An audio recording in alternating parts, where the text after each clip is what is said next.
Before you start looking for a home, you need to figure out what you can afford. This means closely examining your financial situation. Start by figuring out what you're earning each month. Besides your salary, this figure could include bonuses, commissions, investment income, and rental income. Also make a list of your monthly expenses. These could include your rent, utilities, TV and internet service. If you take public transit, include your monthly fare. Or if you drive, include things like parking, gas, and insurance. Expenses also include income tax and home insurance. Don't forget to add your payments for any student loans or credit card debt payments. Use the form next to this video to help you make a complete list. Calculating your net worth will help you determine how much you have for a down payment.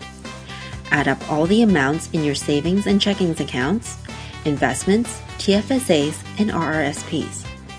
If you own other property or cars, add that to your assets as well. Then list out your liabilities, which is what you owe. So things like car loans, credit card debt, student loans, and other lines of credit debt.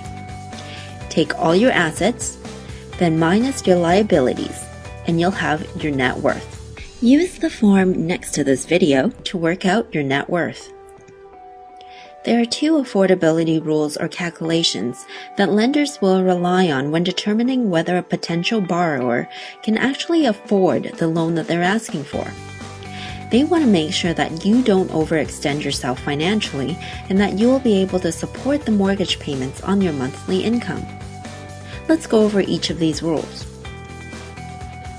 The first is called GDS ratio or gross debt service ratio. Most lenders recommend that you spend no more than 32% of your gross monthly income on housing costs. Gross monthly income is your income before taxes. And housing costs in the context of the GDS ratio includes monthly mortgage principal, monthly mortgage interest, taxes, and heating costs, or PITH, PITH for short. If you're buying a condo, you should add half of every month's condominium or strata fees into your PITH total. For instance, if your gross monthly income is $4,000, multiply that by 32% and you'll get $1,280. So your PITH should be no more than that amount. The second affordability rule is the total debt service ratio or TDS. So what should your total debt load be? According to most lenders, you should use no more than 40% of your gross monthly income to pay for your mortgages and cover the costs of all other debts such as credit card bills, car payments, personal loans, alimony, and all other monthly expenses. If your TDS ratio exceeds 40%, you should consider reducing your outstanding debts before trying to take on a mortgage.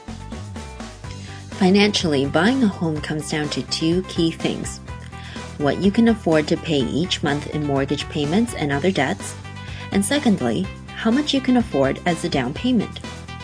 Now that you know how much you can afford to spend on your mortgage payments, check out the next video, which is all about down payments and the other costs to home ownership that you'll need to consider.